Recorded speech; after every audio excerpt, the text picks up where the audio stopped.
I know the world is short of good news right now, but this episode is all about good news. There's another baby orca in the Southern Resident Orca Population off the coast of BC and Washington State. I'm happy to report, we don't know if it's a baby boy or baby girl, but J41 on September 24th gave birth to a fairly healthy, what looks to be healthy calf. We're going to talk about that on today's episode of the Speak Up for the Ocean Blue podcast. Let's start the show. Hey everybody, welcome back to another exciting episode of the Speak Up for the Ocean Blue podcast. I'm your host, Andrew Lewin. Today we're going to be talking about some good news for once. We've got another baby orca. I'm reading a CBC news article. It's going to be in the show notes if you want to take a look at more. This is the second baby orca that was born on September 24th off the coast of Nova Scotia, off the coast of Victoria, BC. This is huge news because the last healthy boy or the last healthy calf other than this year was May 2019, over a year ago, and with only about just over 70 individuals left in this population, the birth is extremely important. I'm going to review some of those threats that they go into, but first we're going to describe how this calf was discovered. It was discovered by two naturalists, Talia Goodyear and Leah Vanderweel. They were aboard the Orca Spirit Adventures vessel Pacific Explorer, and it was confirmed by the Pacific Whale Watch Association. This is huge news. J41 is the mother. The last birth we saw was September 4th. J35 had her second boy. The last time she had a calf was back in 2018, where we saw the videos and the heart-wrenching storyline of J35 holding up her dead calf, trying to prop her up in memory for 17 days straight, along with help from her pod mates. Now she had one in September 4th. J35 with the boy was named J57, is part of the J pod. The pods are named J, K, and L, and they're listed as endangered on the Canadian Government Species at Risk Registry. They're also listed endangered in the U.S. as well. The history of this pod, the history of the Southern Resident Whale population has started back in the 1960s and 70s when people started capturing orcas for captivity for these ocean theme shows that we know and love, or some of us used to love. Back in SeaWorld, they used to be at aquariums sometimes.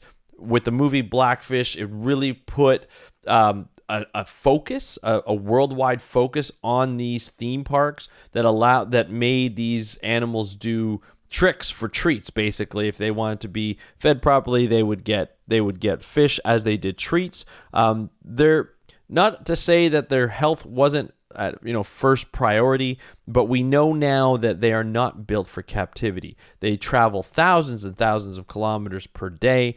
They need interaction. They need a social pod. They need communication. They need space. They don't get that in captivity, and we know that it should not happen anymore. And there are movements, and you can listen to a number of episodes on the Speak Up for the Ocean Blue podcast, where we're trying to get them out into the wild again from captivity, into the whale seaside sanctuaries that are still being sited and built, and hopefully there'll be some whales in there soon.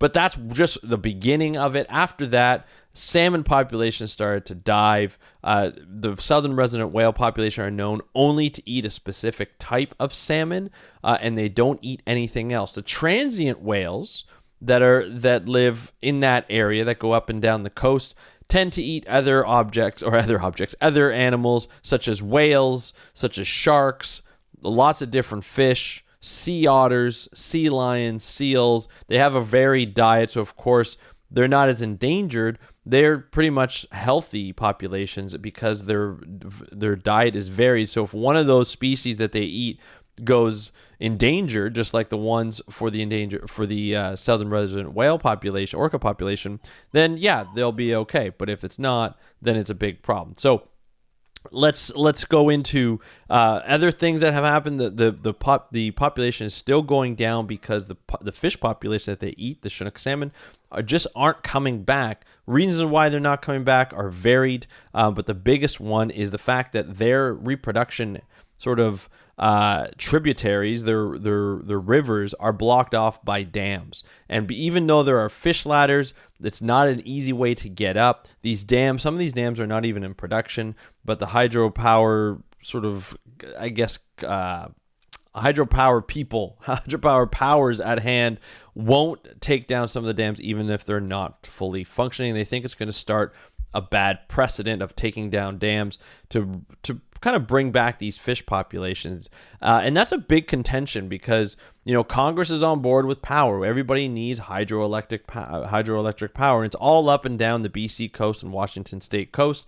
But it's impeding the proliferation of salmon.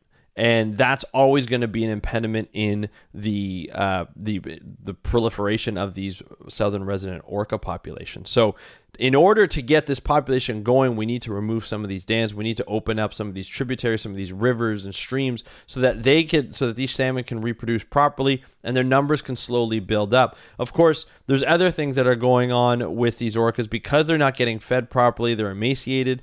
They start to break down their lipids that store energy, because if they can't eat, they need energy. Their lipids that store energy also have plastic pollution in them, and some of the toxins that go into that plastic pollution, or that are from that plastic pollution, get stored in the lipids, in their fats, and as those break down, those toxins get basically released. And if there's too many released at the same time, it could actually poison these animals, and then they can wash ashore.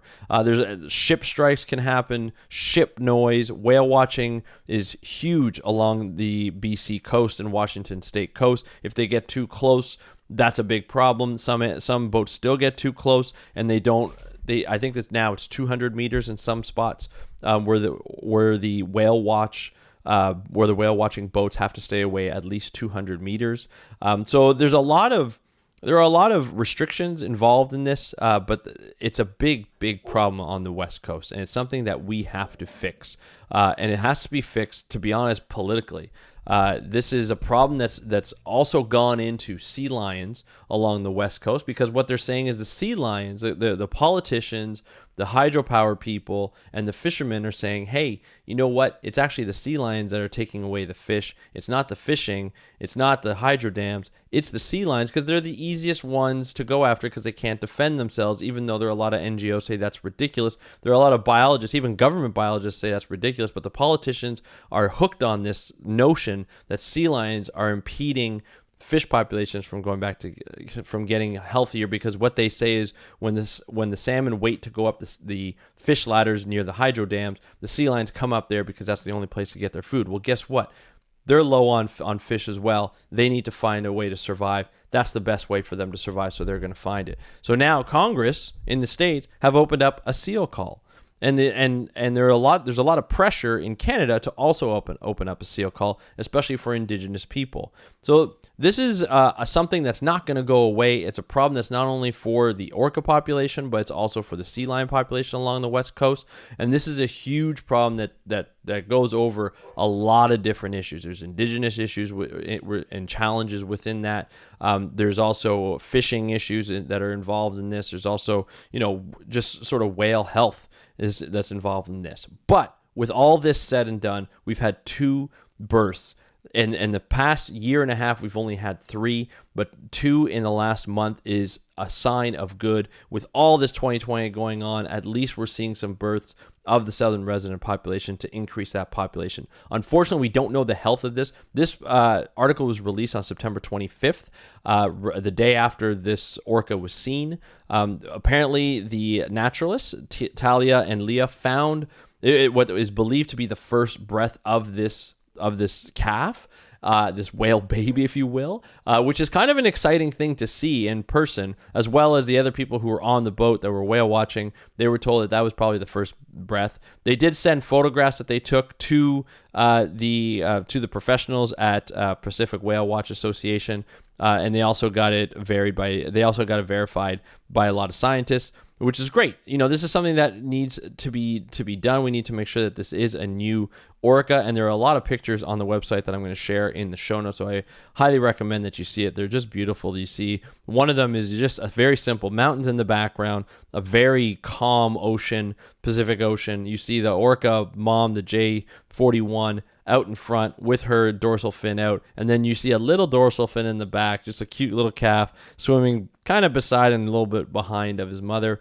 his or her mother, and it's just wonderful to see. I would love to see this be a female. Hopefully, it'll grow nice, big, and strong, and be able to reproduce down the road. Something that we need for this population, something that we need for this year. Anyway, that's the episode for this time around. I hope you enjoyed it. Let me know how you feel. Do you think this is a good sign for these southern resident orca populations? And if you want to talk more about oceans, join our Facebook group, because this is what we do in the Facebook group. We talk about oceans. We talk about ocean stories. I love to discuss that kind of stuff, and so do the other people in there. Over 1,500 people strong, and there's about a waiting list of 100 people that I have to get get in. But join it. SpeakUpForBlue.com/group is the place to go. That's SpeakUpForBlue.com/group. And thank you so much for joining us here on the Speak Up for the Ocean Blue podcast. I am your host, Andrew Lewin. Have a great day. We'll talk to you on Wednesday, and happy conservation.